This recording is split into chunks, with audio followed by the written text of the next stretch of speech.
So yeah, we will complete the chapter on compression by in the book of Mike Senior, and we will discuss kind of like compressing tracks with more than one compressor at the same time, like chain compression. We will discuss like, I mean, I understand that there are many conversations that you guys have had about parallel compression, but we will have it from the point of view of Mike Senior, and also from the point of view of some things that I want to discuss with you in the practical side of things. We will discuss a bit more closely, like attack and release times, like drum compression thoughts, automatic releases and attacks, side effects of times settings, and stuff like that. And what about peak versus RMS, like in compression, like how do we go around that? Yeah, and we will close the chapter of compression from the book. I Am I streaming? Yes. I just wanted to say that I guess that I'm making a little bit of a.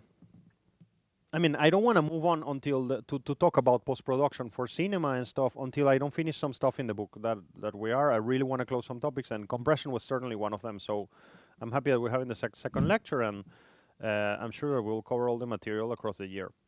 So I want to discuss the concept of using like compressors in general, like identify places where compressors are useful. And it's not going to be like always, of course, because I know you're not Novichaki. Understand how important it is to use specific ratios and thresholds for every situation in particular, and to automate them. This is very important. Discuss like, well, I mean, continue the discussion we had from last week about different types of compressors. Understand the role of the ratio, like from a bit of a more pro point of view. Also recognize that different compressors will react to different ratio settings, of course, and like I want us to just to think about how to adjust the compressors that we have in front of us. And in the end, you should already kind of like, this will be maybe the last lecture that you will have like this about compression in your course. And the rest will be just practical conversations and stuff like that. But I don't think that in the 4th year we will talk about this again from this point of view. Like, this is it, friends. Like, this is the part of compression that we will discuss. So, I mean, where we left it last week is actually, wait, let me just copy something from the bottom here. I have a summary, and there is something I forgot to copy here. Yeah, chaining, yeah. Yes. Sorry, I just forgot to do this. I really like this progression, so let's keep that. I'm going to now paint this black. This is already old stuff. And here is our new stuff that we discussed like last week. So last week, or the last time we met each other, we discussed that the fundamental questions to answer while balancing a mix with a compressor are, is the compressor helping the balance? Do I like the subjective quality of the compressor? And like, if I change the parameters, do they distract me from the main question that I am trying to answer? And if the compressor doesn't work, like maybe I should change it to another type of compressor. And this is kind of what we discussed last week. We discussed about the static faders situation, that we want to kind of leave our faders in one place and then start running our mix and seeing what do we got to change. And by the way, what do we want to change so the faders can stay static? And by the way, I really applied this mindset for a new mix I made, and I mixed a rock song.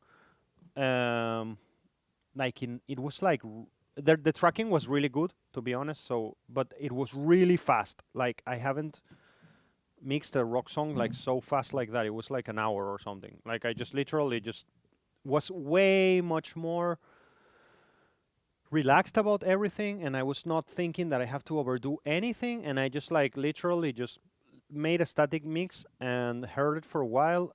And I did this in contrast to what I usually do. Like, I just play the static mix and I really paid attention to it very calmly, and I made some notes. Like, I always, whenever I teach you something, well, I don't like to put it like teach you. Whenever we have a conversation about something, I always go and apply that thing and try to see like how can I use it and if it's useful. And this course, like I have been telling you for years, is kind of like more for me than, than for anybody else, because I have learned so much. And so I literally applied what we discussed last week. And how did I did that? Well, I kind of like opened a mix that I was kind of there, that it was already starting to grab some momentum, and I heard it attentively, and I realized that the overheads in a part of the song were too loud, and in another part of the song they were too quiet. And this sounds really obvious to us, but it's just like I don't think that people take the time to think before compressing. I think that people compress and then think about it, kind of thing. And I don't know, I don't think that people take the time to sit down, hear the whole thing, identify where compression could be useful, and then do it. And so that led me to a whole bunch of conclusions. The fact that I just calmly listened to everything, and I end up compressing half of what I wanted. My policy was that we tend to compress because we like the character that a compressor adds. That's one of the reasons why we tend to compress. But I think that you can get this character with things that don't manipulate the dynamic range. And I think that you can just like not compress a lot of the things that we are used to compress. Like I really, really, really love the results that came out. And I'm really curious to hear them with you right now. Let me just like, just a moment. I just want to hear just for a second, because I haven't heard it in another system. And wait.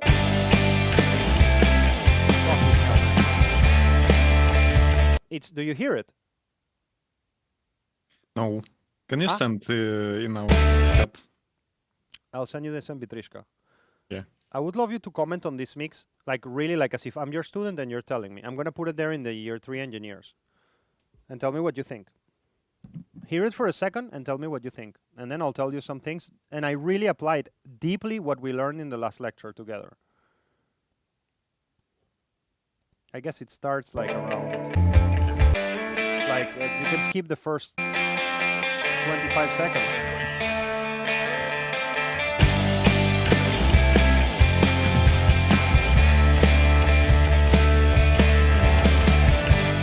It's kind of clear. Huh? It's kind of clear, and drums are very dynamic. Yeah, it's very dynamic. I can feel the drums actually. Yes, and like guys, By like my this was a really big development for me. Like I think it's one of the best mixes I have done, and like here it is. This is the video where I made it. I sent you guys a video, I think. I sent you guys a video, I think, like if I'm not mistaken, over the weekend. Anyways, it was really 1 hour and 15 minutes, something like that. Like there it is, 1 hour and 10, and I literally just like put CLA CLA plugins on all the buses, and that's it.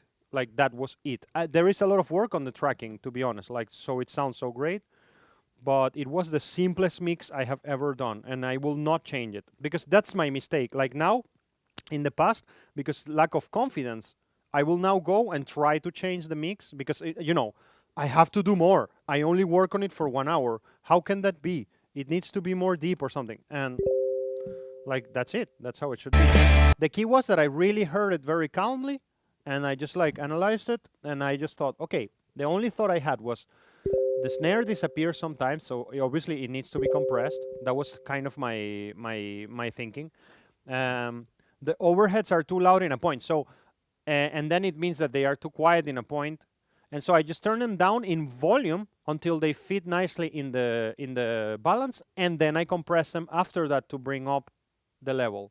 And basically I only and kick was also disappearing too, so I compressed the kick, the snare, and the overheads, and I didn't do any parallel compression at all in this mix, and I will not change it. Like I think this is the mix, and if that is so, I really made 60K like in 10 hours, something like that. If that is so, if the client approves it, but because the clients already said that they loved it.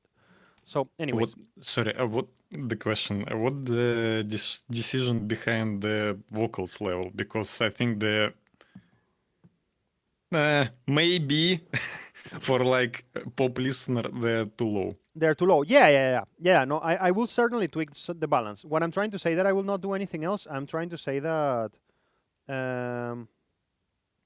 I was trying to say that. Yeah, that I will not like significantly compress or go crazy on it. I would just.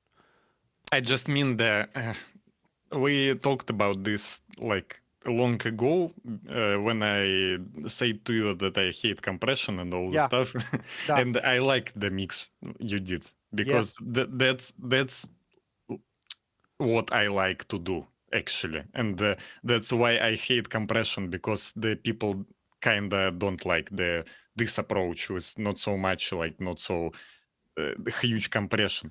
Yeah, But the question only about vocals because it was this like yeah. style decision or what? Yeah, I like to mix. You know, Tool is a huge reference for me, Mhm, and most Tool songs and Deftones too. They have the vocals a bit under the main elements, mhm, and that's a stylistic decision. But I will tweak it for sure. I will not leave it like mhm, that. mhm, mhm. It will go away a bit more deeper for sure. Okay, Okay. let's move on. I have a lot of material here to cover, and yeah. So going deeper into compression. This is the name of this lecture, and so okay, we first start by compressors in series. Do you use compressors in series? Yeah. Yeah, like what do you do when you put two compressors together? Mostly on master or mix bus, like glue compressor and Uh-huh. fast compressor. Okay. And you also do it for bass guitars, I guess, and guitars and stuff like that. Yeah, but it's not like persistent. Yeah. Like I choose to do this.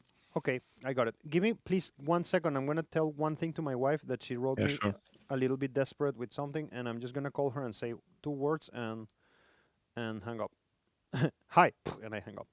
Just quickly, just to help her out. Why are you calling me? I'm calling you? No. No, no, no. Sorry, It's a sorry, joke. sorry. I'm so tired and so stupid. Like, what? And this moment is recorded, so you can go and later troll me with it. Come on, love, answer. Maybe she's with the baby. I'm just she needs some help with something on the computer. Please try to download an app called.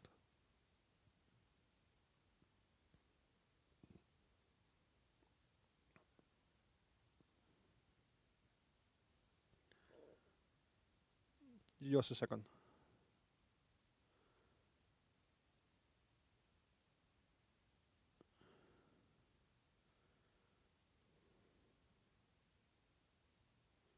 Just a moment.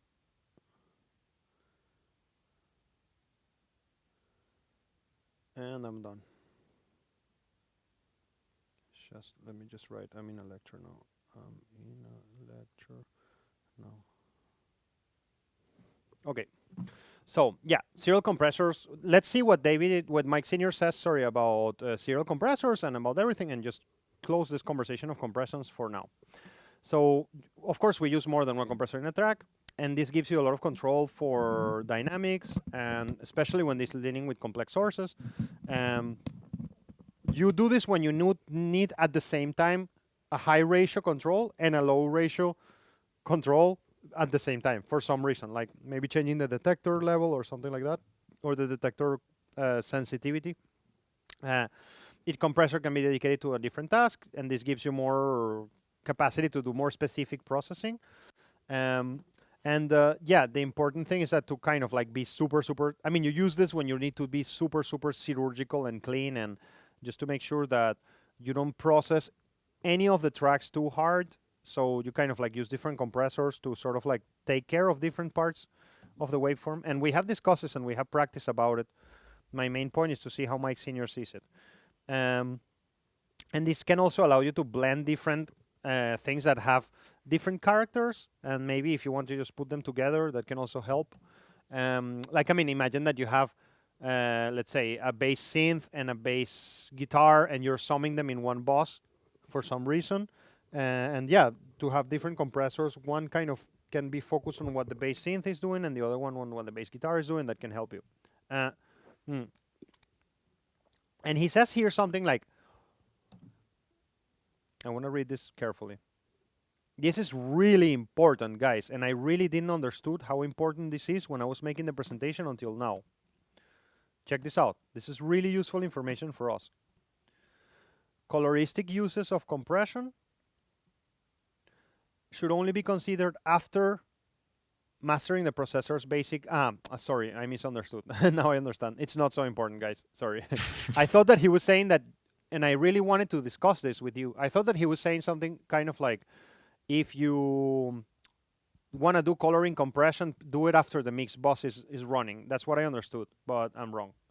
He's kind of telling us like, hey, you need to know how to use a compressor if you're going to compress something. So that's pretty obvious. I actually deleted it. So in the book of Mike Senior, he proposes a couple of cases of compressors in series. So for example, when dimming with a dynamic audio track that needs both high end, we just discussed this above, when aiming to achieve, why did I repeat this? Sorry, this is a mistake. When looking to blend some sonic effects, yeah. I'm so sorry for that. It's just this is the first time I give this lecture, and we already went through this here, so I'm gonna delete this. Yeah. Why don't use the multiband compressor in first case? When dealing, yeah, I mean maybe because I don't know, bro. Like sometimes multiband compressors can start sort of like making things a little bit unstable, and I don't know. I can hear them sometimes. Like I use multiband compressors a bit, like in more extreme cases. But yeah, an option is to put a multiband compressor. Because this case sounds exactly why multiband compressors was invented. Yeah, you're right. When you need to compress differently. But maybe sometimes you want to like, I mean, just to keep the spectral balance of the signal unchanged, to be honest. And then you don't use a multiband compressor because you want to compress the whole thing as a whole. Maybe just ignore the low end, and with the detector, you know. But yeah. So then the next question that Mike Senior asked is like compressor or limiter. It's an important question that we sometimes ask. Like, when should we use compressors? When should we use limiters? And of course, compressors that are designed, like, I mean, these high ratio compressors are the limiters. If they can't achieve the desired ratio, then you need to use a limiter instead. I mean, if you're trying to compress something and you see yourself pushing the threshold too low, like maybe the best way to go is to use a compressor. So this can also be used for digital clipping for mastering purposes, like when you like a limiter instead of a compressor. There may not be post compression gain control, which can cause signal to level to become too high. Let me just put this here better.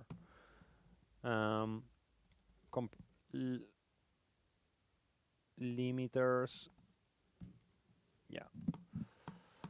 So adding a gain utility plugin after the limiter can bring the overall level back down to earth. So the meaning of this is like if actually I made a mistake here. I'm so sorry. This is really the first time I did this lecture, and it's better to put this together like this.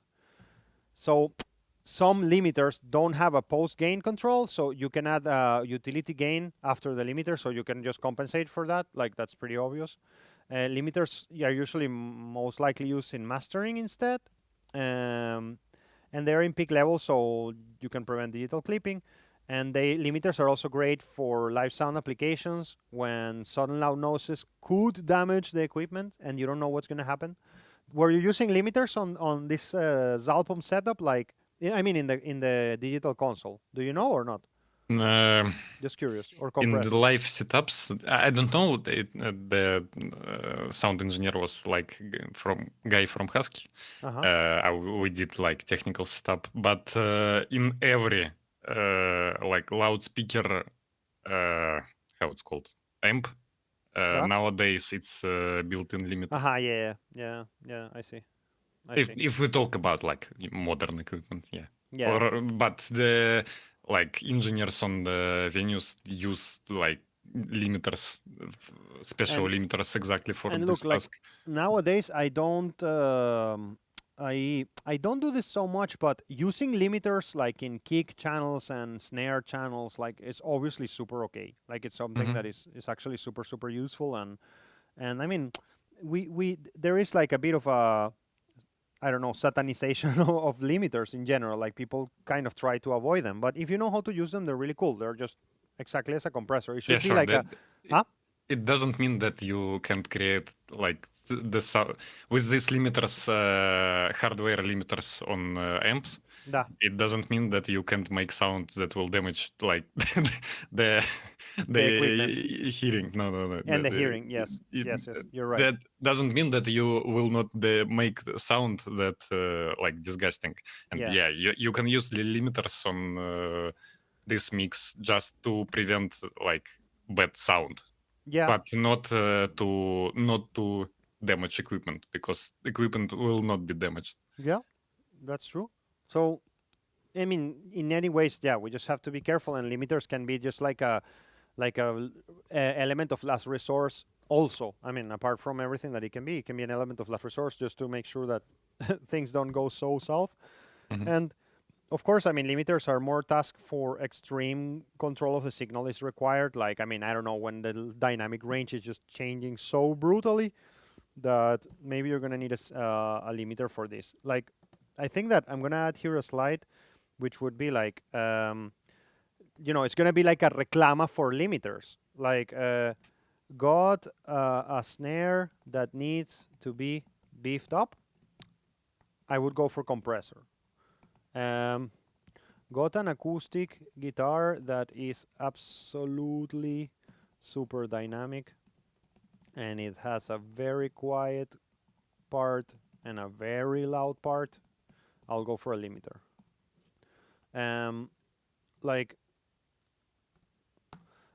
Are you making your first static balance and your snare is piercing too much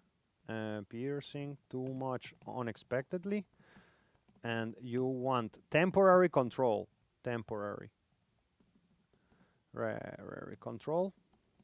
control of what's going on before you go and mix the drums fully. I'll go for a limiter. Then I will say, like, I would never. What about vocals? I wouldn't go for a limiter. I'd go for compressor instead. Should I use a limiter? Wait, let me just put it like this. Should I use a limiter? What about vocals? I'll use compressor instead and not limiters. I really know, guys, that you know this already, and I'm sort of telling you stuff that you already know in this particular case, but I want to leave this written down for the future. It will help me in my preparation for future presentations. So... The quick question about second case, and you will use limiter if you want to preserve the dynamics of guitar? Yes. Because, okay. Yes. That's exactly what I mean. What about vocals? I'll use a compressor, not limiter instead. In the mix bus, what would you do? I would use both. Would you do? I would use both. There. Hi. Привет. Nice to see you. Somebody say hi here. In the mix bus, I would use both, like compressor and limiter at the same time. Let me just think about another case. What about, this is a good point, what about bass / low end stuff? In my understanding, low end signals do not love limiters so much. Be kind with limiting low end signals. And yeah, it's more like a transient-y thing. So yeah, I think this is good enough for having a meditation there. So, okay, there is a conversation now in the Mike Senior book about attack and release time, and this Mike Senior book is really not designed for newbies, so obviously it doesn't explain to you things, like just go straight into it right away. So, I mean, it is important to control the attack and release properly, because a compressor may not effectively address these differences properly while maintaining a good sustain of an instrument. So this is something that you fix with attack time and release time. Like, basically, sometimes the compressor is kind of like not doing what you want it to do, and it's just not helping you to maintain the sustain of an instrument, and then you can just change the release time for it or the attack time. Also, another reason why it's important to work properly with the attack and release time is because instead of just changing the level or the balance of the whole track, the compressor can be reducing the level. Can be reducing the differences in between the transient of the attack and the sustained portions of it. So attack and release times help you to compensate for that, or to better said, to calibrate for that really clearly. Let me just read this how he read it and be more clear about this. Instead of simply adjusting the overall balance, the compressor may be reducing the level differences between the attack transient and sustained portions of each drum. So you can turn a track down, or you can turn down its transient components alone. Like, that's kind of what it means. Let me just put this a bit more clearly, because the way I did it, I think it could be better. Like, attack and release helps us to level out differences between the quiet and the loud. Between the quiet and the loud. I would write here also, attack and release times help us to do selective balance. Selective balance by bringing all elements. Yeah, I'm gonna just leave it like that. What I mean by that is that you can change the overall level of something, or just change the attack and release of the compressor, just to take care of those parts that you want to take care of. That's kind of what I mean. So let me just bring this here and put it here. I'm sorry, I didn't have the time to edit this presentation, and that's why I have to fix so many things right now. Attack and release times, a compressor can help us with balance issues. I think this is repeated. Attack time specific how fast the compressor reacts to reducing gain. We can remove this. I'm so sorry. Release time specific how fast I can delete this as well. Compressors can react too fast to changes in a signal level, causing problems. So we need to control attack times properly, because compressors can react too fast to changes in the signal level, causing problems and artifacts, actually. So wait, let me just put this in black properly. Yeah. We need, okay. Increasing attack and release times help the compressor react more slowly, which can be beneficial.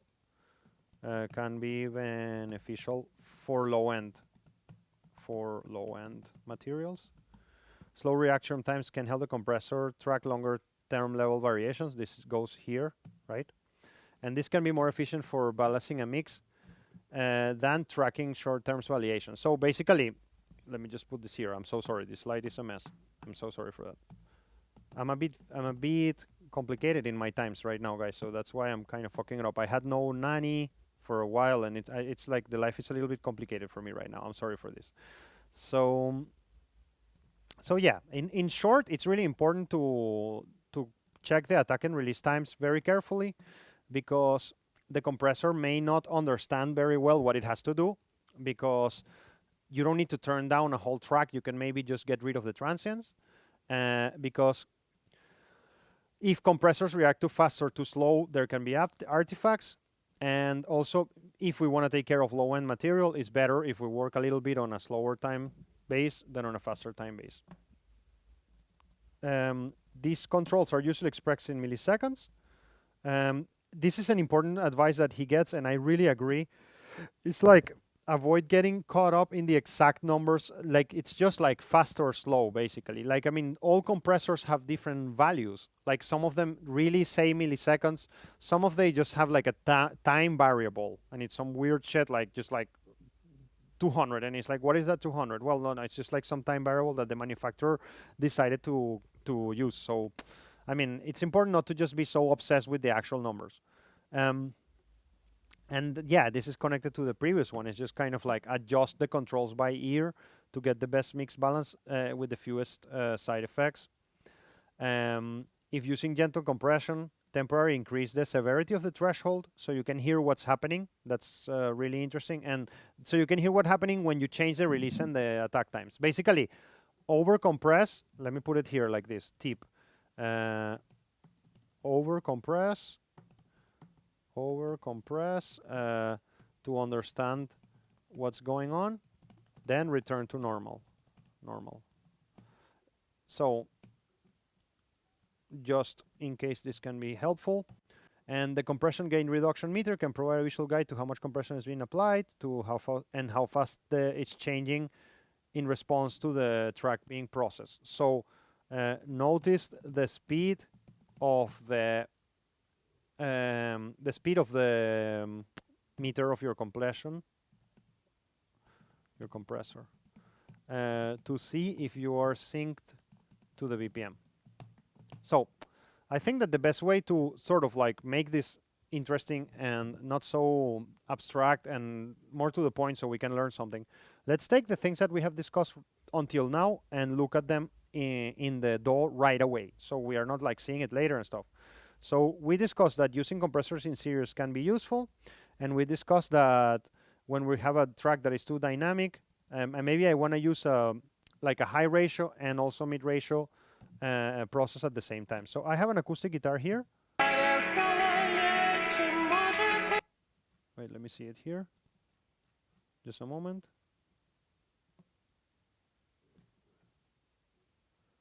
And I don't hear it. Why? Just a second. I guess you hear it, but I don't. No, Yeah. we don't. Ah, you don't? Actually, it's not a problem, I think. Like, you can just show it, right? visually. Yeah, I agree. Because hearing it would be stupid. I mean, it would be not useful. But I'm just a bit obsessed on why I don't have a signal. That's just weird. But anyways, let me just go here and see the acoustic guitar. It's going to the router, and from the router is going to the mix bus. That's really weird. It really should be here. I mean, I should be monitoring it right now. Well, anyways, I guess I'll sort that out later. Yeah, I see here. I think that it's some glitch with loopback. No, well, no, this is universal audio. You see, like Kabuto Pro Tools is not connecting with loopback or something like here. Well, anyways, let's have a look.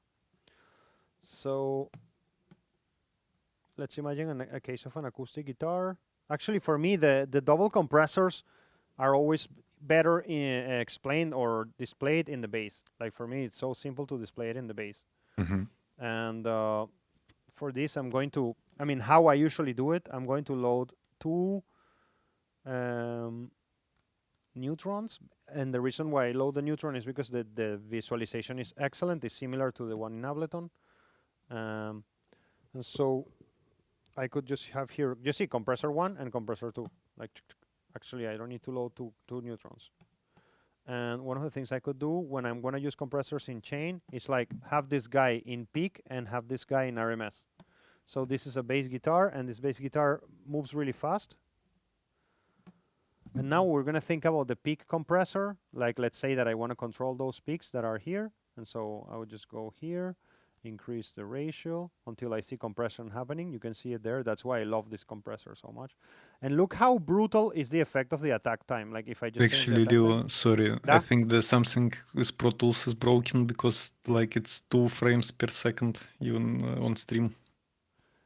What, you see it like, you see the visualization slideshow, yeah. Oh, now it's better. Ah, yeah? Well, yeah, I think it was the speed of the connection or something. Maybe. Is it yeah. okay now? Now it's better. Yeah. Great. Okay, so yeah, basically all I'm doing right now is just thinking about my first compressor, which is the fast one, and I'm actually gonna keep it in true peak, so it's even more fast. You see like how it changed. Like look at the levels of processing. Like when I'm putting it in RMS, it processes a lot more because it's a bass guitar. When I put it in peak, it processes a lot less. When I put it in true peak, it processes a bit more than in peak. And okay, and how many decibels of compression I'm doing? You see like 1.5. That's really great. I'm just, let's say, keeping all those peaks, and let's make the release a bit faster so it's more like peak. You see, like peak, and that's it. And let's reduce the threshold a bit or increase the knee. Oh, the small question again. It's the question that I didn't research yet. What's the difference because peak and true peak? Between peak and true peak? I want to Google it because I'm going to be honest, like I will not be able to answer. I understand that Okay. true peak is more, it's more like accurate, but why would you not use it all the time? It's more sensitive. So let's see, what is the difference between peanut butter and jam? What is the difference between CV and a Actually, resume? peanut butter, it's a jam from peanuts. Exactly. What is the difference between homicide and murder? Wow, that's a hard one. I wonder why people are Googling that. But anyways, what is the difference between peak and true peak? There it is. So let's answer this question. True peak is the maximum level that a signal reaches, the loudest point of signal. Let me see. Here it is. Good question, brother. How do you measure loudness point peak? Ah, bro, I think it's like integrated, integrated versus point in time. It's kind of like when you work in LUFS.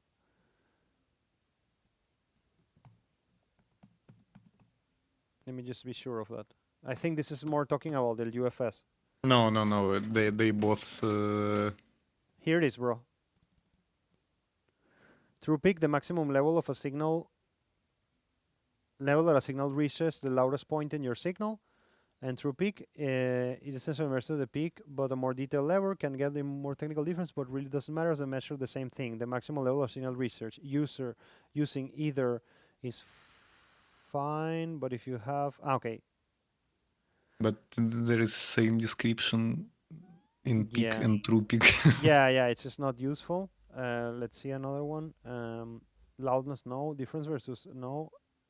RMS and true peak. Peak versus true peak. Let's see if this one helps us a lot. Peak is the actual level of the digital samples in logic. True peak is the level of the analog signal.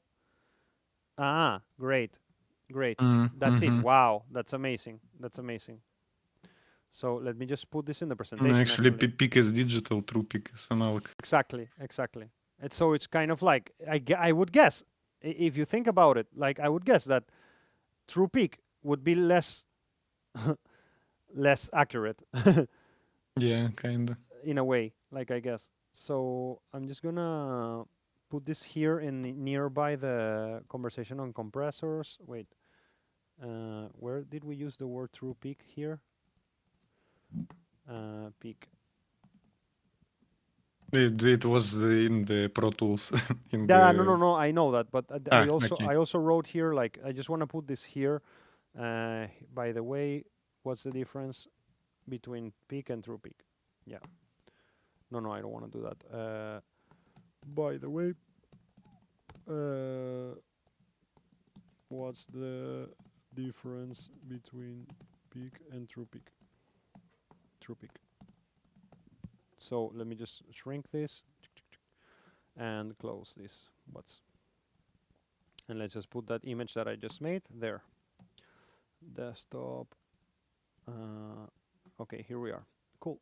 Okay, that's cool conversation here. So we were here and we were looking at this and we were seeing, and let's see, like when I'm in true peak,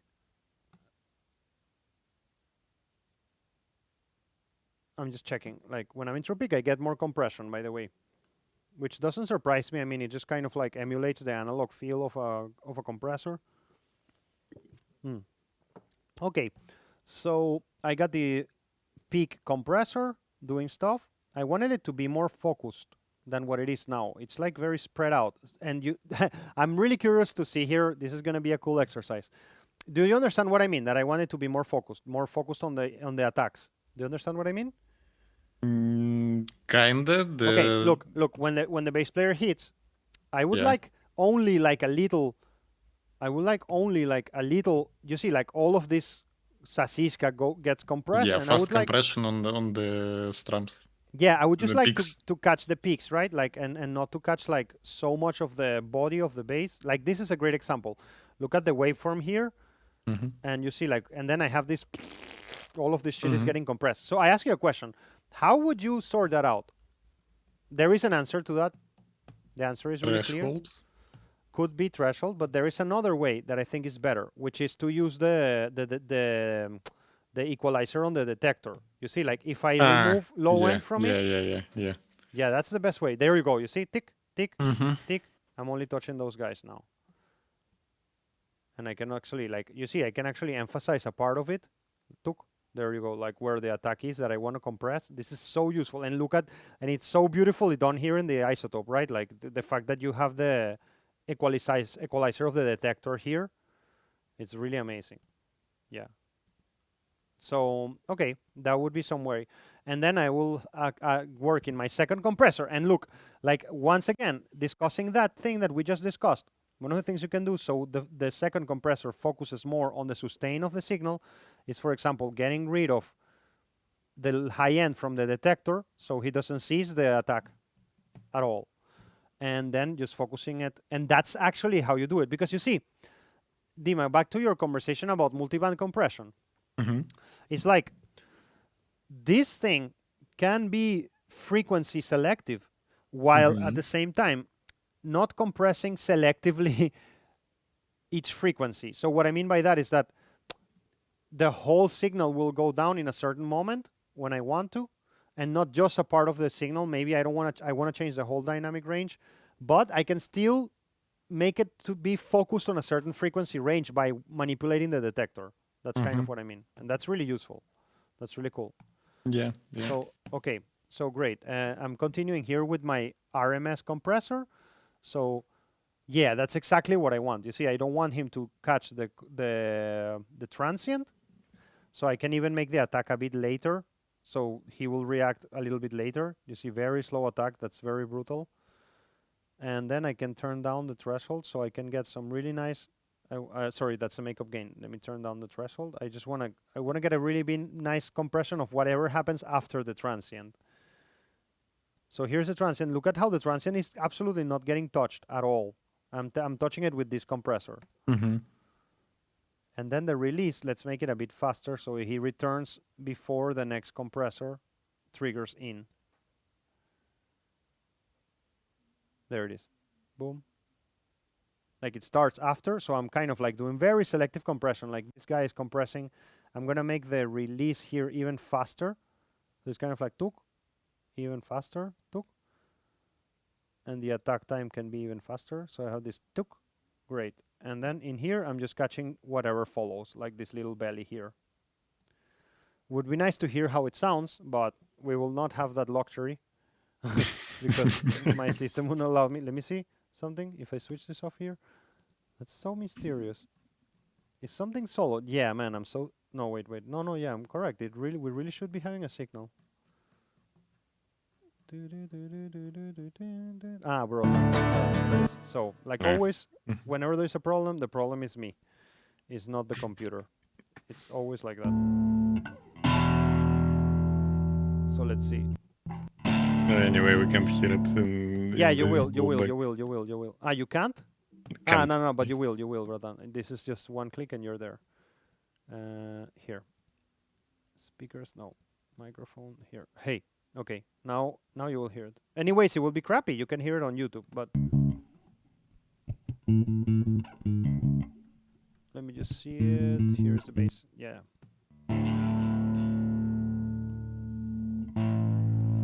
And let's do makeup gain for both. Like this should be 1 dB. And this should be...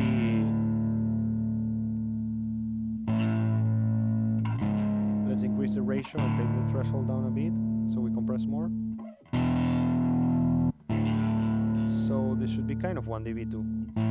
Is this loopback or guitar just poorly no, it's like a this. Yeah, maybe there is some. Can you hear in the start the high frequency? Yeah, that's just like a little vibration there. I need to choose another take. It's some like harmonics from bass. Yeah, correct. Let me just see what happens if I switch it off. Wow, it just becomes super closer. And that's the second compressor who is achieving that. In here it's very clear and it sounds really nice. Let's see how it reacts to this part. He's not doing any compression here in the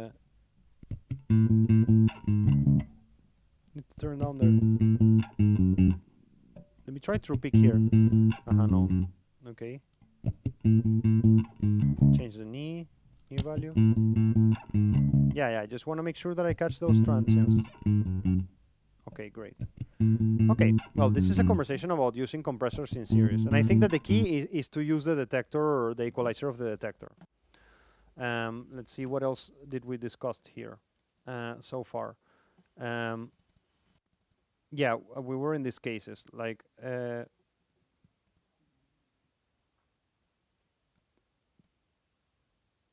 this is so bullshit. I'm so sorry for this. I'm going to delete this. This is useless, this part.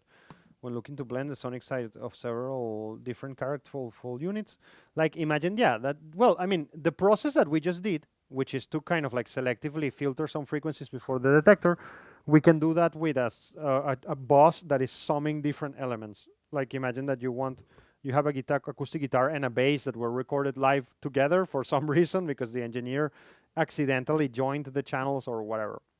And then you want to separate them like after they're already a stereo track, and you can do it like that. So, all right. And we also discussed moments when using a compressor or a limiter. And yeah, and I really cared about doing something about this here. For example, let me try a limiter here. Let me see the Ultra. I think I have the Pro L. Yeah. I know this is the Pro L2. Let me just try this 1 second on the bass. The question was like, avoid using limiters in low-end resources. Like, I mean, it's not so cool to do that. Let me just go through. Yeah, you see, like this limiter has no threshold level. Just like you just change the gain. Yeah, you change the gain. Yeah, but I cannot, I don't have like so much freedom. Let me see, what do I have here? No, let me just open this in advance. I don't have any more freedom to, in this particular limiter, to decide like if it's a peak or an RMS, right? Like true peak limiting here, like you have a true peak limiting or not. I guess that it's just peak or true peak. Mm-hmm. And I have a style, modern, punchy, etc. Boss, safe. There is advanced settings at the This one? a bit right. No, Yeah. it's like it closes this menu. These are the advanced okay. settings. I mean, I wouldn't be able to selectively do anything. And actually, look at this. Imagine in this guy, I'm just kind of like don't use the Pro L2 so much, which I want to change because I really love this plugin. But I don't see, and if you see it, let me know. But I don't see a capacity of filtering the signal before the detector. It just sees everything at the same time, like. And that's not good for compressing a bass, for example, because I want to be able to have this differentiated approach to the low end and to the high end. So, I mean, my whole argumentation is like why I wouldn't use limiters for bass guitars, for example, and that's a couple of very solid arguments there. Let's now, on the opposite, let's try to use this on the snare just for, well, I have the whole drums here closed. Let me just open the whole snare, the whole drum kit individually, and let me just open it like this because I have it like rendered, and let's just mute this guy. No, yeah, do this.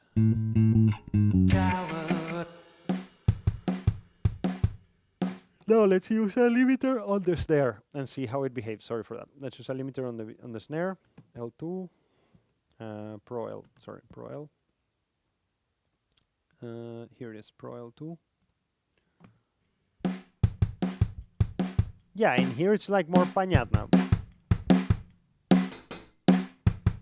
And you see this limiter has not a gain matching or gain. No, it has like a gain trim. I can just do it like this.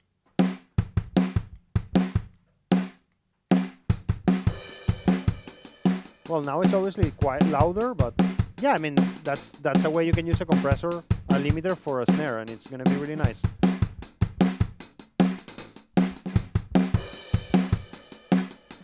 And it's very typical, actually. And I will have to turn it down just so it keeps the balance.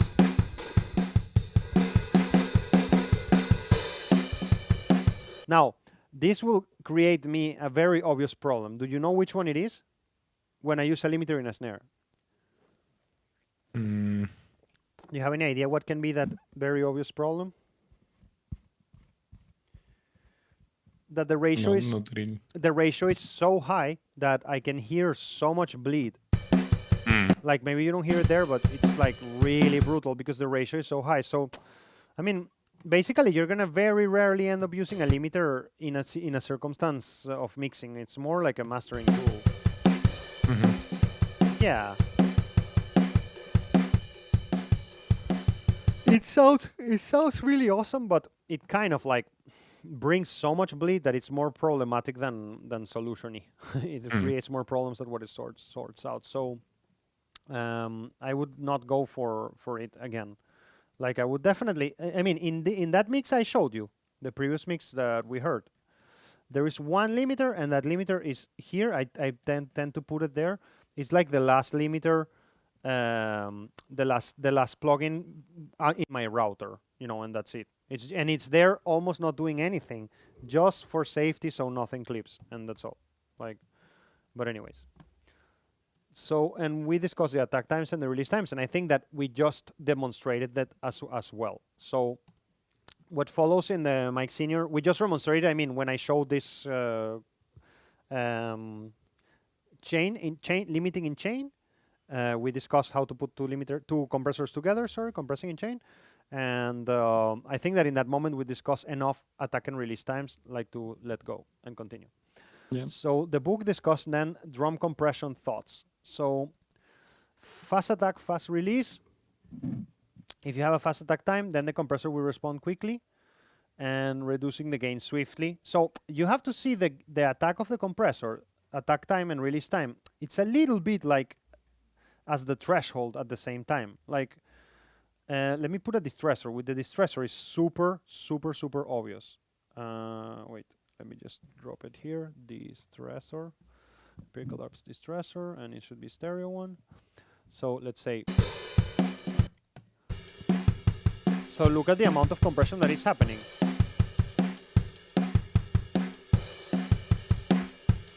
Yeah, you see, like, if I make the attack to be slower, like, I mean, in this particular case, I almost not gonna compress anymore. So sometimes I see the threshold and the attack time as kind of things that are combined with each other. You know, depending on what your attack time is, your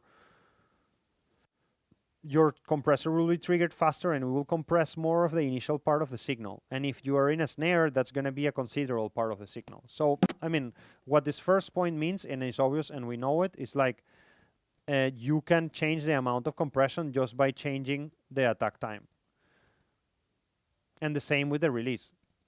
I mean, it's like the amount of compression is not only a function of the threshold. That's kind of what we mean. It's also a function of the attack and release, obviously. So you see, like, look at how much more I'm compressing there. And I didn't touch the threshold. Like, I just changed the attack time.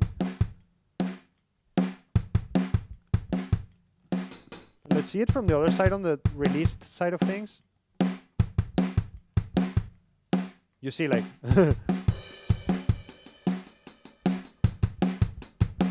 So one of the things that we discussed when we were talking about knowing the attack and release times very well, what's the important part of knowing the attack and release times very well?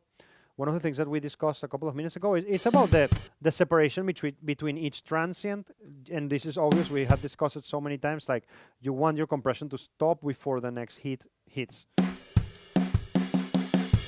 So I guess that the release should look kind of like this. Yes. And I can make the attack faster, so yeah, so it compresses more. Okay, so that's really cool. Leo, so Yeah. the question about one more knob on compressors, the hold button, the knob. There is very often that compressors has the hold. Yeah. It's another function. You understand what it does, right? Yeah, I understand what Yeah. it does. Yeah. But I'm not experienced about in which situations you can use it like professionally. Well, imagine, I can imagine a situation which is like sometimes the drummer hits like a bad drum hit and a little bit of the stick hits the rim shot, and then you lose part of the body of the snare. And if you can compress that and let the sustain stay a bit longer in that way, that's how you can use the hold. By the way, Dim, I love to give lectures to you because you help so much. It's like these questions just make the lecture so much interesting. So thanks. Like, because I also learn a lot. Some people just don't. I'm not talking about Andre right now. I think that Andre is ill and they're just like kind of half dead, half alive. So I'm not talking about Andre. I'm talking about it's really great. I love this. Okay, so fast attack and slow release. Partnering your fast attack with a slow release would cause rapid compression. So okay, let's try it. Let's see how it feels like when you do fast attack and slow release. Like let's just start following him. So fast attack and slow release. Like very slow. And let's see what he says later. Rapid compression. Start. Onset means start. Beginning. But the gain reduction will then reset very little during the drum hit itself. And mostly between hits. The balance between the transient and sustained portion of the drums will therefore remain pretty much unchanged. And the compressor would just be make the level of each drum here appear more consistent. So that's really interesting, man. I haven't processed this commentary properly, and I think that this time I really got it right. Like when you do this, that's really interesting, man. I never thought about it like that. Like I have always recommended you guys to make sure that the compressor is not triggered when the next hit is happening. But Mike Senior is arguing that can help you to achieve more consistency between hits. And that makes sense. Achieve more сосиска. More sasiska, that makes sense. That makes sense, that's really cool. And I guess that it should be calibrated sort of like that. That there is a little bit of compression happening while you're arriving to the next hit, something like that. To achieve more sasiska. That's the official term. Yeah. Hey, where is the image here? Here it is. Just give me a second. This effect increasingly. So let's see. Let's see. This is the important part of what we have here. Look, this is going to be really cool like this. Result. We want less drum transit.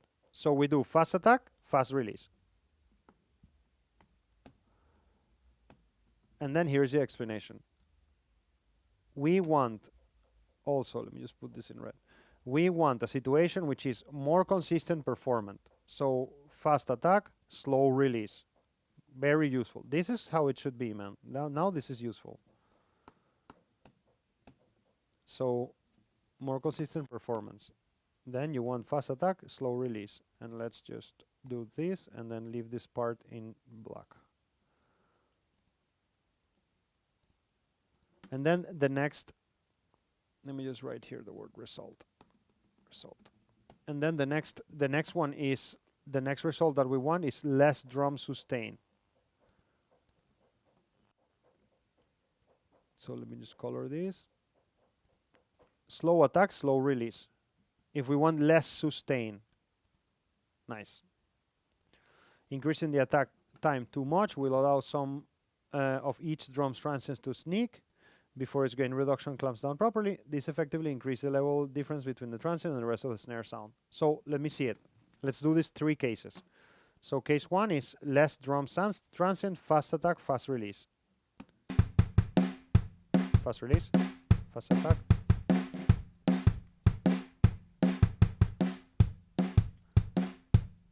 And let's put a meter here just to see if we are achieving the result that we want. I'm gonna put I forgot relay there. We wanted less Короче, we wanted a lesser peak level signal.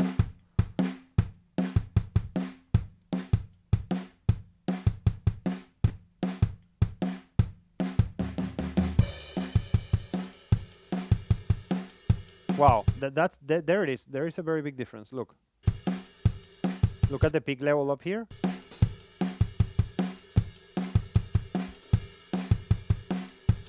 What's interesting is that I hear it here equally loud. Look at the change of the peak. That's really cool. Well, I mean, of course, I'm reducing 7 dBs, kind of like of that peak. So,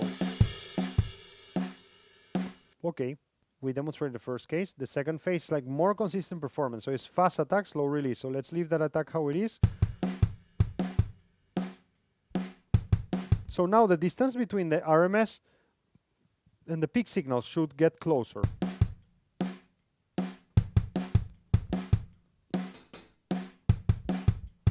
It's hard to tell, hard to see. Oh, there it is. There is really clear. Look at here. No, but it actually increased the distance. Wait.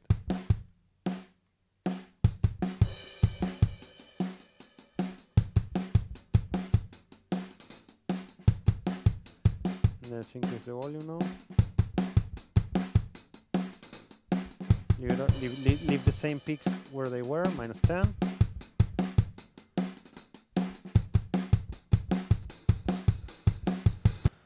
Well, I mean, I cannot say like, yeah, I hear it, it's so clear. But we can meditate about this slowly. Like if we want more consistent performance, fast attack and slow release can help us. Then we want to achieve less drone sustain. This is important. Slow attack, slow release. So our RMS level should be smaller at the end of this. Let's see. Slow attack, slow release.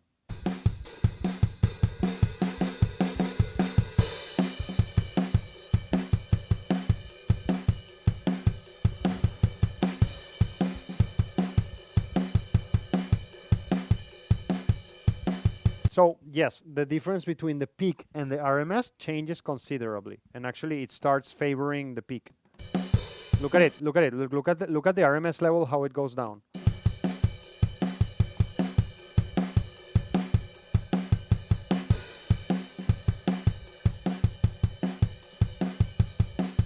Actually, the RMS level goes down when I switch off the compressor, I mean.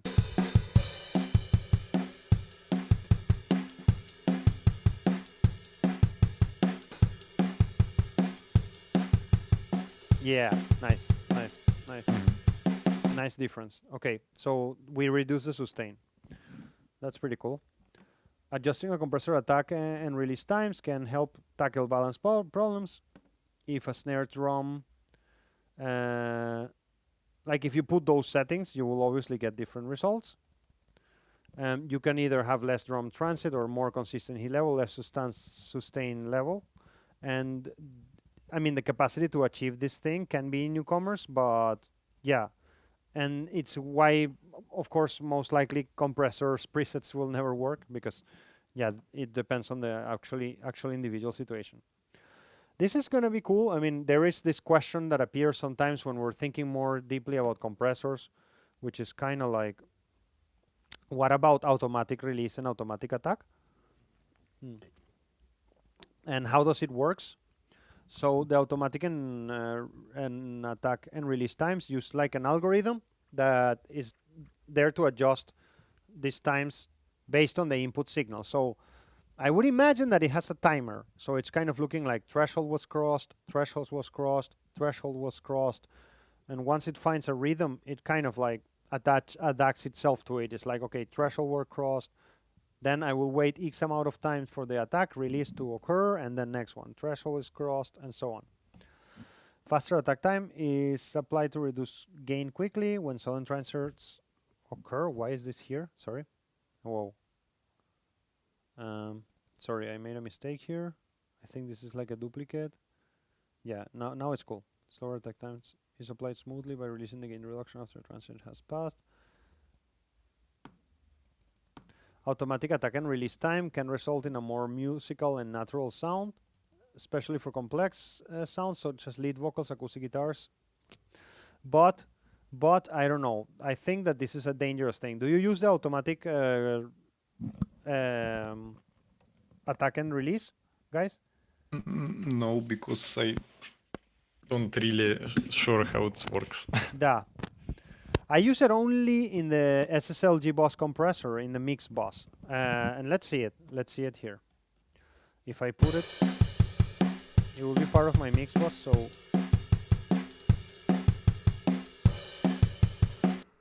By the way, why is this not going to the router? I don't know. Just let me send this to the router. Yeah, here it is. router. Here. Now it's going to sound bigger because of the mix bus.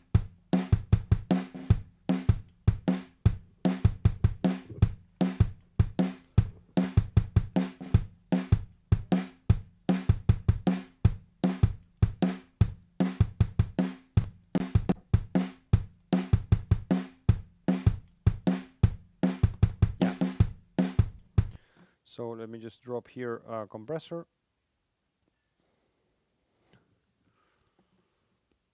And that compressor is going to be the SSL. That's what I want. G-bus compressor. Yeah. It's because I ran out of DSPs. Let me just switch this off. Still. Switch this off. Yeah, there it is.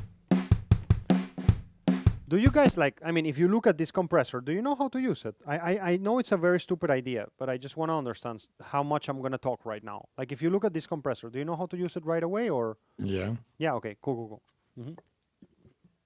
I was imagining that, just asking. Okay. No, I mean, basically, I mean, I understand that your point is like, I don't know how, I don't use automatic release and sustain because I don't know how it works. Like in terms of like, you cannot imagine how the system will be built and that keeps you away from using it. That's what you meant, right? Or you mean that you don't know how to use it?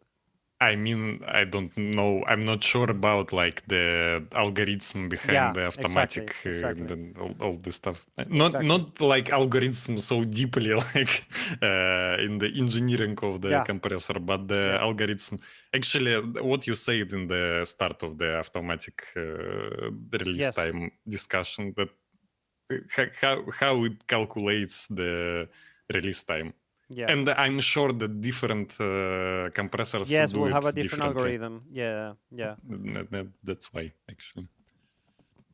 It's like not so hard to find the release time by yourself. Yeah, but sometimes, I mean, it happens that sometimes, songs change like along the way, but you can also automate it. I mean, it's not a big deal. Yeah, I agree with you. I use it only in the SSL bus sometimes, like when I'm mixing in the mix bus. Wait, I just wanted to see if there is like a good video maybe about this. Auto attack and release times. Let me see. Auto attack release times. Let me just look at this in Google. In YouTube, sorry. Let me see what's up here. Nah, I don't see anything here. I wanted to see if there is something about the algorithm, but yeah. Okay, let's move on. I think it's a very deep question to find the answer on YouTube. I also think so. It's more like about plugin design kind of thing. Yeah. Okay, so that's pretty nice. Checking if my wife is okay, and she is okay. Cool. So automatic attack and release times are available with some compressor. They adjust the short-term and long-term levels, obviously. Automatic mode is useful for complex sounds that require transparent gain reduction, such as lead vocals or acoustic guitars. This is the opinion of Mike Sr. I'm just kind of forwarding it to you. If you want to control transient envelope adjustments, it's better to use manual. And artificial intelligence can sometimes damage the signal with some specific processes. So yeah, don't trust yourself to artificial intelligence all the time. The side effects of bad settings of attack and release. So it can cause waveform distortion, and this is super hearable in the low end. And it took me a long time to start hearing it. Like, I mean, after like the first 7 years or something after mixing is when I started like being on the bike, and it's like, what the hell is this? Like, I hear some distortion in the low end, and it's compression a lot of the times. Of course, it depends on which compressor you're using, and what's the signal that you're compressing is going to produce a different sort. You see, bass sounds, this is not my opinion, it's Mike Senior's. Bass sounds are particularly prone to waveform distortion due to the slow moving waveforms. So overcompressing low end is just not a good idea. And in general, like, I really feel that people use compressors because they want things to sound nicer. And that's what not compressors were made for. And they just think that the only reason why you should use a compressor is so it sounds nicer. And maybe things were already sounding nice and you just didn't understood it well. Also, of course, when you compress like delicate acoustic instruments, can also produce artifacts. When you compress percussive bad sounds with attacks lower than 50 milliseconds, you can end up with less low-end content. Let me just put my phone to charge 1 second. So in general, I think that one of the things that we are seeing repetitively today is that you really have to think it twice when you're going to compress low-end material, like in general, I think. Like, it's something that I don't even know if it's so necessary, to be honest. Wait, I'm looking for my Block Petania so I can charge my phone a little bit. Just give me 1 sec. But here it is. I brought the shitty one. That's bad news for me. No, come on. I brought the good one, I remember.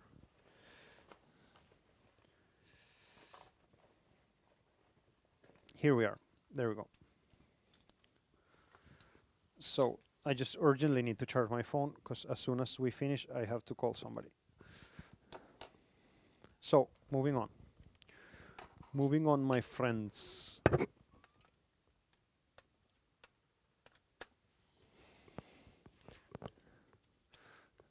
Yeah.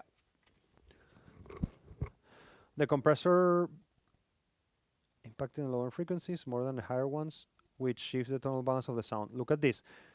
The compressor begins compressing the waveform during its first few waveform cycles, impacting the lower frequencies more than the higher ones, which shifts the tonal balance of the sound. Do you understand that? That's a really cool idea. Do you understand that idea? I mean, remember, the whole thing is like problems that can come when you use the wrong attack and release times. That's what it means here, side effects of time. The compressor can start compressing during the first waveform cycles. That means at the beginning of the waveform. Impacting the lower frequencies more than the higher one, which shifts the tonal balance of the sound. Let's think about that for a second.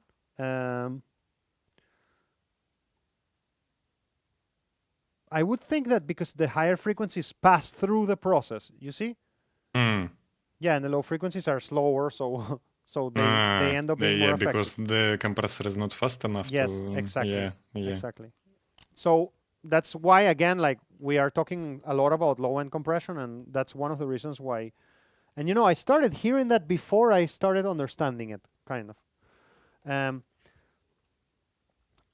Like, this is repeated. I'm sorry for this. Waveform distortion varies on the sound being processed. You know, let me tell you, I'm trying to learn how to use ChatGPT to write my presentations. Yeah. And I found a really good way. No, that's why I'm kind of like in a new horizon, because it just saves me time, because you can load a book there, bro. You can load a book and say, like, please provide a summary of this chapter. And then I don't have to type. You see, I can read it and then just tell the thing to give me a summary. And that's why I'm learning how to use it. And that's why some things are repeated, because I'm realizing, like, I have built a couple of good presentations with it. And it shrinks my time, like, from 3 hours per presentation to 1, something like that. So that's a major game changer. But this one is a bit raw because I didn't edit it after. Like, I made the first version and then I didn't have time to edit it. So I apologize for that. Waveform distortion varies based on the sound being processed and compressor being used. That's true.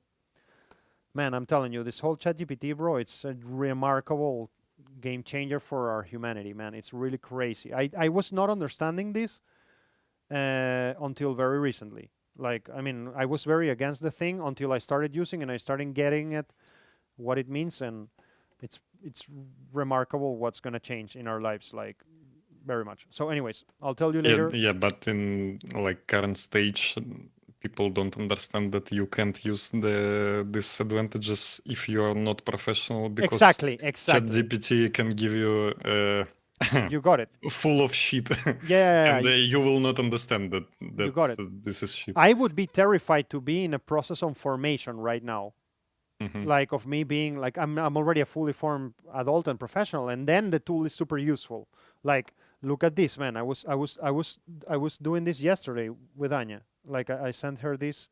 Look at this. Can you summarize? I asked to ChatGPT, can you summarize YouTube videos? Yes. And I was like, holy shit. And then I said, like, please provide a summary of this video. This is a 45-minute video of the history of hip hop.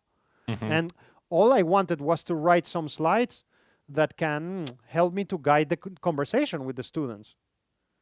And so he saw the YouTube video and gave me a summary of it. And then I told him, like, please convert this summary into bullet points. And that's it. And that thing, man, it just saves me hours. But if I didn't know what I would be talking about, yeah, it would be really dangerous.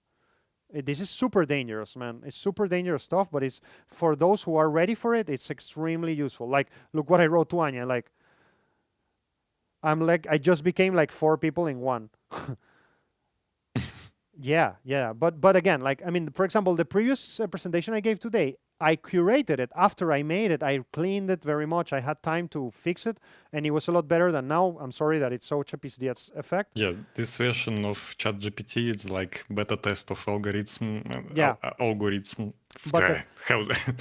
but the point. My mouse is broken. And the second part that people don't understand, that just this artificial intelligence, it's just super. It's not artificial intelligence. I agree. It's just super complicated algorithm.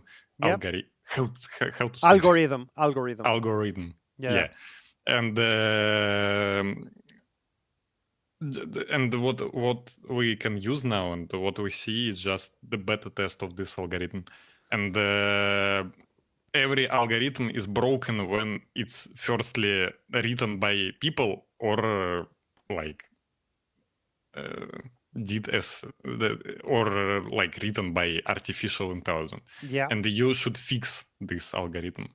Yeah. And now it's not like useful in the real job.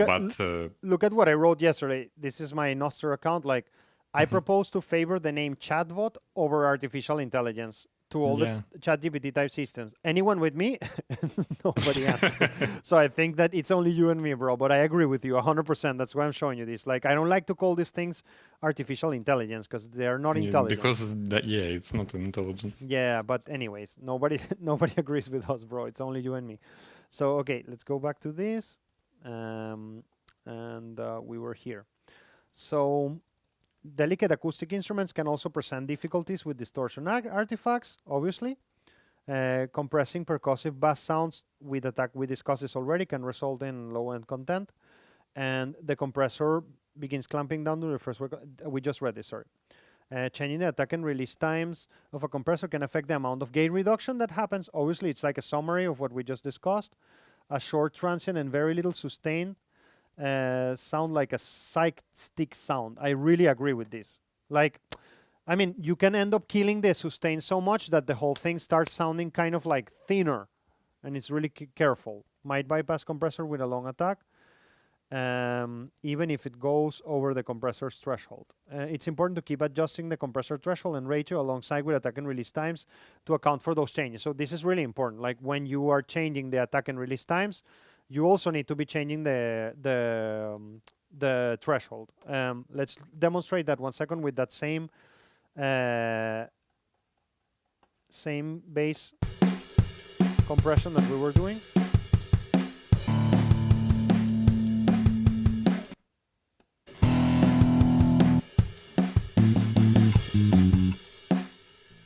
So I'm going to change the attack time. I'm going to make it slower, and then of course that's going to force me to change the threshold. Yeah, you see, like, now I need to change the threshold. Like, if I want to achieve the same level of compression, whatever. Like, yeah, just saying that obviously when you change the attack and release times, you're going to have to change the ratio, the ratio and the threshold. So the last conversation is no, it's not the last conversation for today. Maybe we will run a little bit. I'm a little bit slower than. Well, I'm always tired. Whatever, no difference. It's always the same. Maybe we'll run a little bit after 2 p.m. if that's okay. No problem. Okay. So then we have this conversation about peak versus RMS. We sort of like already covered a bit of it. Let's see what Mike Senior was saying. Like, so I mean, we can either see it. We can change the circuit reaction for short-term signals, and this will change the compressor's time response. Of course, I mean, if you are working in RMS or in peak. Catching threshold overshoots reliably could result in unmusical reactions to many normal musical instruments recordings. So, I mean, let me just rewrite this in the following way. When working in peak or in RMS, you can end up in a situation where you produce unmusical results if you use the wrong. It's better to put like this: if you use the wrong settings, you can end up with unmusical results. If you catch the threshold, if you're catching excess like or peak signals unreliably, there you go. Sorry for that. Unreliably, this can give you an unmusical reaction, and that's going to be shitty. So you need to choose properly the RMS or peak settings if you're going to have a good compression level. The ear is less sensitive to short signal peaks compared to slightly longer long-term level variations. This means that we can hear better peak compression than RMS. Consider this. Let me put this. Consider this. Consider that we can hear better peak compression than RMS.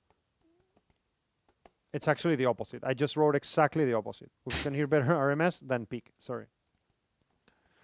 The ear is less sensitive to short signal peaks compared to slightly longer term variations because we hear a bit more in an RMS way. So the main point of this is like choose wisely either RMS or peak.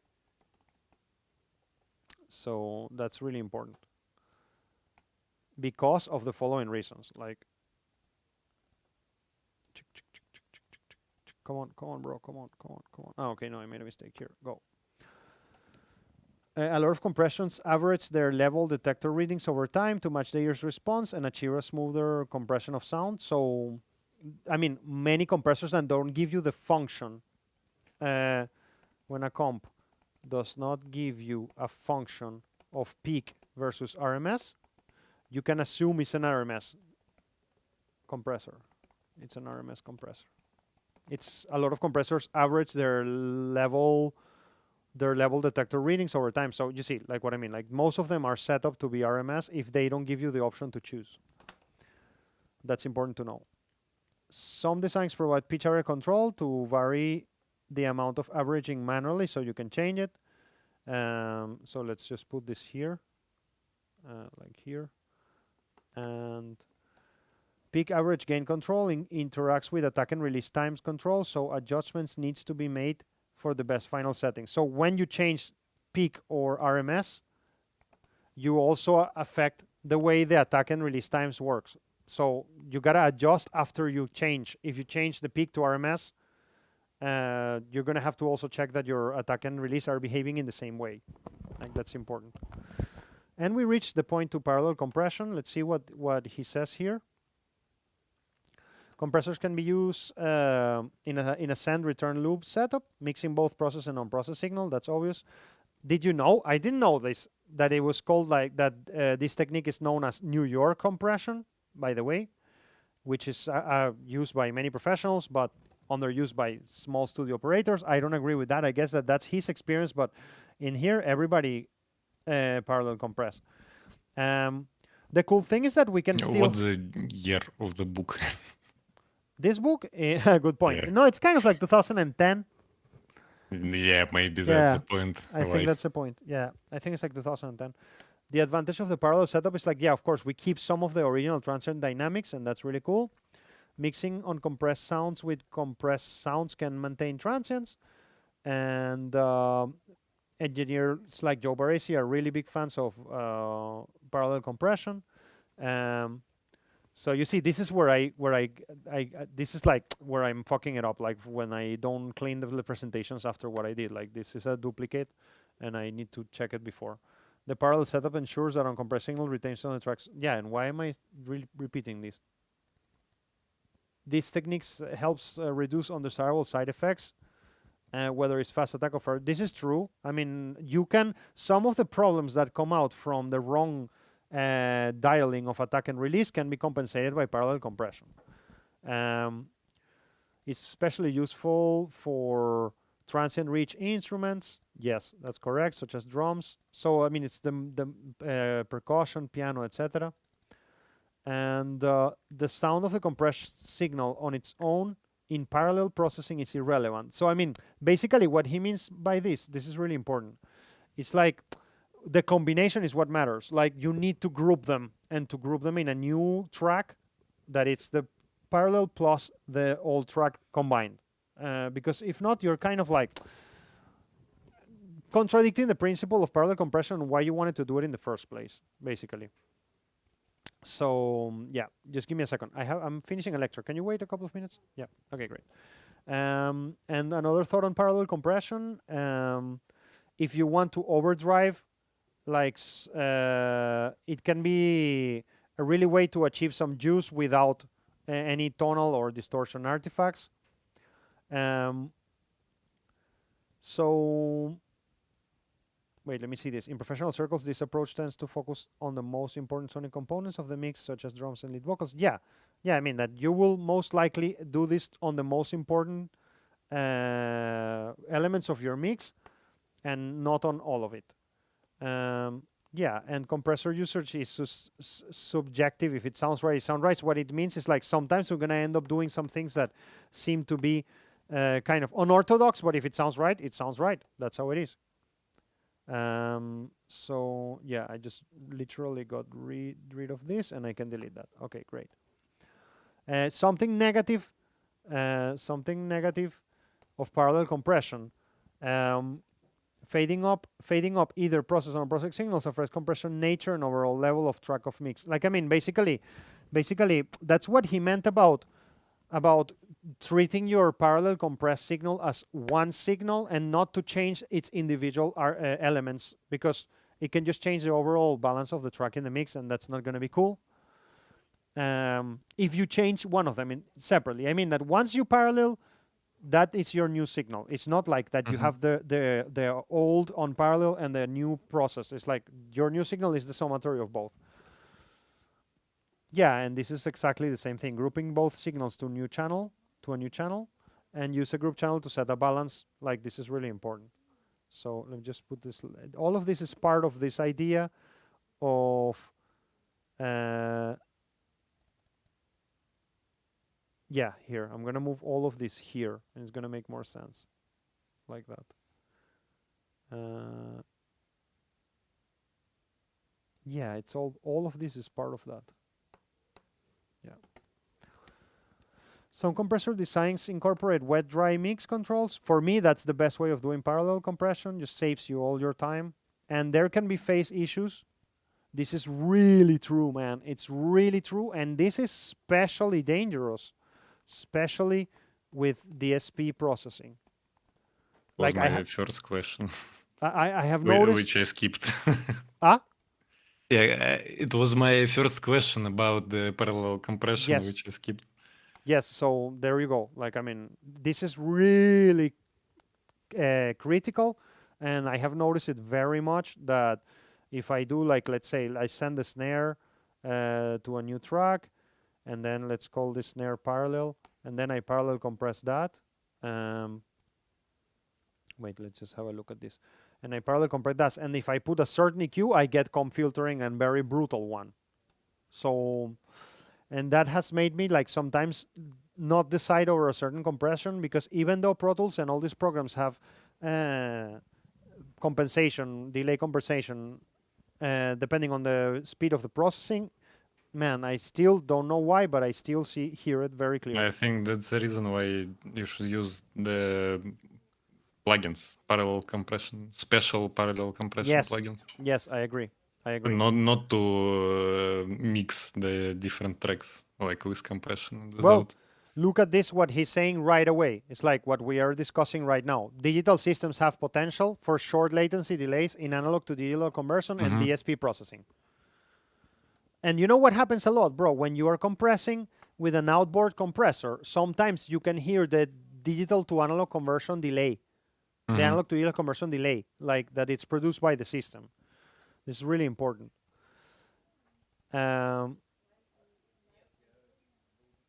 Yeah, you see, like this is I'm so happy to read what we just discussed. Like small DAW users rely on software plugin processing, and DAW systems that has automatically plugin delay computation routines, but some plugins don't declare latency to host proper.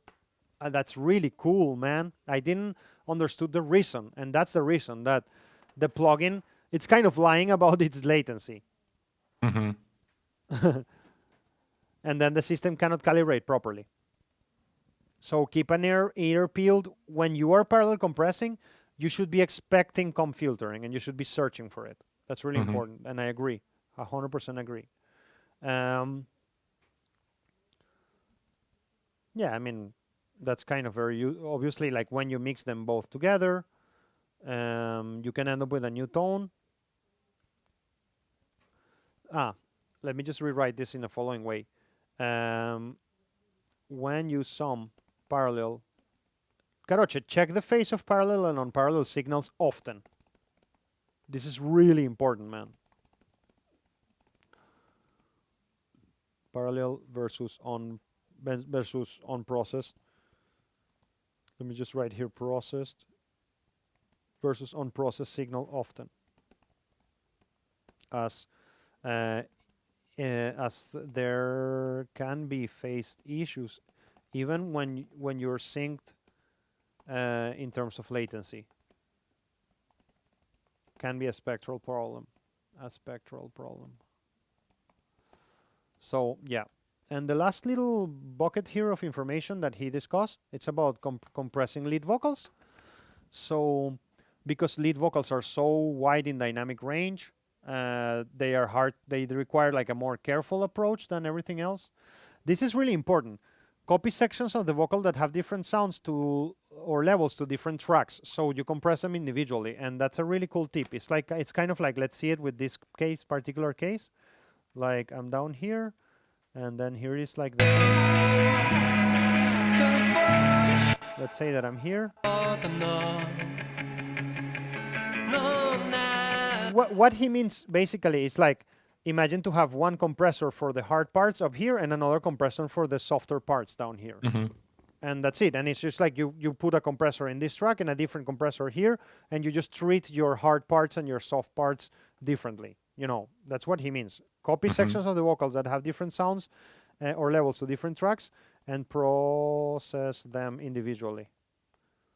Instead of expecting one compressor to do all the job, you know. I would say here that in-chain compression works really great for vocals, I think. I know people who use 3 compressors on vocals, like 3 different compressors. Use initial layer of gain reduction to even out overall levels with soft knee. I'll explain in a second. 2-to-1, 3-to-1 compression or multiband compressor parallel setup for more tone coloring options. By the way, multiband parallel compression is really cool too, and we didn't discuss this here. And let me just put it here as a note, like consider to do multiband parallel processing too. It offers great results as well. Okay, and so we're back here. Sorry. Use an initial layer of gain reduction to even out the overall levels. So we don't know soft knee compression. So he's kind of telling you like, hey, use a first compressor in fast attack /peak mode to even out the peaks, the overall levels, with a soft knee, or a multiband compressor to parallel. I would say here instead of Oh, it's 4. not about peaks. It's about like overall level, I think. The overall level. That Yeah, you're right. you even the level of soft and hard parts, and Yeah. then next line if vocal peaks. Yeah, that's my mistake. Yeah, sorry, bro. Thanks. If vocal peaks are still too high, use a faster, higher ratio compression settings. Or No. I think it was I'm correct. not sure. I think it was correct. To even out overall levels with a soft knee. That's okay. And 2 to 3:1 ratio. I would say here ratio. I think that this is kind of like doesn't make so much sense. I'm gonna get rid of this. If vocal peaks are still too high, use a faster, higher ratio compression setting, or even some kind of limiter. I mean, for vocals, if you're compressing them and you still have some vocal peaks, just like use a second compressor or use a limiter. It's a last resource. Yeah, I think that you will need to do some automation / fine-tuned balancing apart from compression. And avoid over-processing by not trying to nail every last syllable into place. Yes, I agree. With compressors, well balancing. So, awesome. Like, this is the conclusions, like, that we just saw at the beginning of the lecture, and it adds the newest ones that we discussed, like chaining compressor in series or using parallel processing can be really cool to balance out and to compensate for side effects that are created by the time variables of the compressor. Don't aim for perfection, aim to make the mix better. This is really cool. And if any balance problem is insolvable, simple compression maybe it's not the tool for the job. And yeah, this is the summary of today. Now, look, I have a couple of extra things here that I didn't delete it. Wait, let me just put it here. Yeah, I have here, if you get to see these lectures later, if you get to see these slides later, I put you this video here. It's just like a bit of a really good, once more discussion about how compressors work, but it's really applied and really nice. It's a nice Israeli engineer. She's really cool. And this is something that we have seen in the past, and I guess we're going to see a little bit next week. And you may remember these slides, but I think they're really cool to see them now that we know more about what we're talking about, and we're going to see it with demonstrations. So the last week will be the last conversation about compressions. It will not be, practical. It would not be theoretical. It would be more practical, and we will be following these slides just to kind of like close all our discussions about compressions forever, and then let you guys on the wild figure out your stuff. But we will see this guide of what we can do and how we can dial them and what are good numbers and stuff and blah blah blah. Would you find that useful, or do you think it would be an overkill? That it's not needed, because I can also prepare new material. I think it's kind of overkill, yeah. Okay, go. I'll prepare new material. You got this here, and you can come and see it anytime you want, and then we close compression. We don't talk about compression anymore. Yeah, okay. Hooray. All right, sorry for the fuck-ups with this presentation. I am in a very, very stressful period of my life. 10 lectures a week, and it's the end of the movie. So I appreciate a lot your support, guys. I really feel that you're not, I mean, I know that sometimes I don't perform so well, but you guys kind of forgive me. So I hope if you have any bad feelings, just tell me. And in any ways, I enjoy these discussions and I learn a lot. So I hope that you guys learn as well with me. Yeah, thank you. Thank you, bro. So see you tomorrow, guys, for music production of a single. Yeah. And see you on Friday again for another post-production lecture that I will have prepared, and it would be better than this one, I promise you. Thanks. Thank you. Awesome. Пока, guys. See ya. Bye. Have a good day. Пока-пока.